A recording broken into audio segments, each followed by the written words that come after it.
let's talk about, in this era, you come through the curtain, you finished your match. You said that you thought it was a difficult match and it was, shits.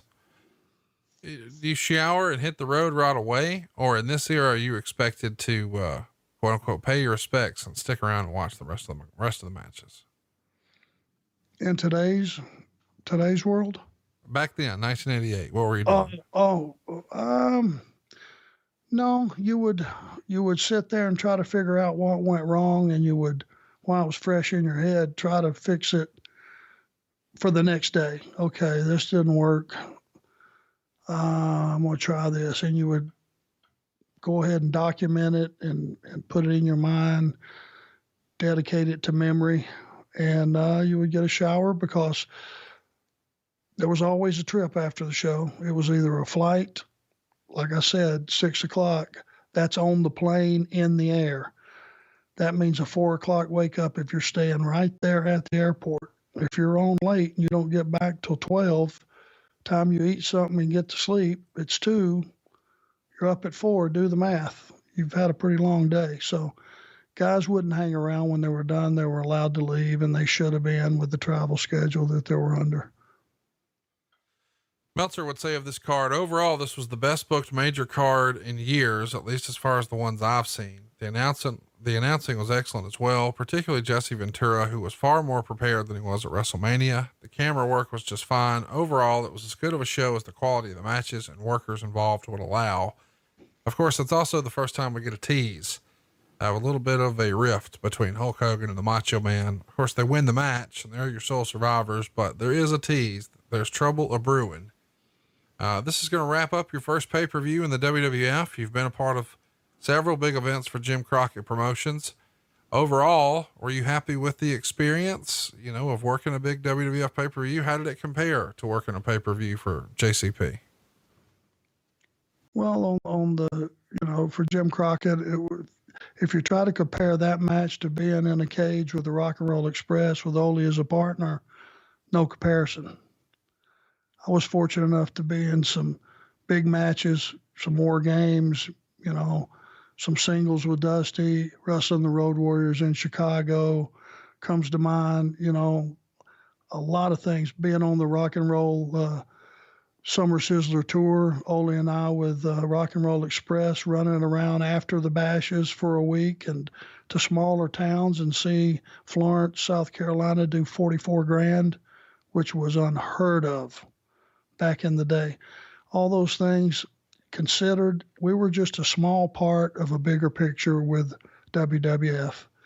And then when you're surrounded by that many guys in one of those matches, it's just pitch up and smear for 40 minutes. That's really all you walk away from. And if in those days, I guess the audience was fine. If the physicality was good and they were excited and the spots were good, they were happy. And if they were happy, the office was happy, and so on and so forth. We're in the relative infancy of pay-per-view. Before a big show like that, do one of the agents or Vince McMahon get everybody together and do a bit of a rah-rah speech or run through any sort of news or notes that you need to know in particular about the show? No. Vince is in his office. If you have to go talk to him, you have to get a invite. You got to be outside his door, let somebody know that you're trying to get in to see him and all that. There's not a, okay, guys, we got a full house, because you had full houses all the time back then. It was, wasn't that big a deal. It would just be on the agents, and that's where Jack Lanza was really good.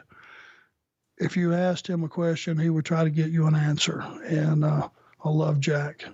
David Hebner, another good guy. Let's talk a little bit about the Rockers. You had some early matches with them back in this era.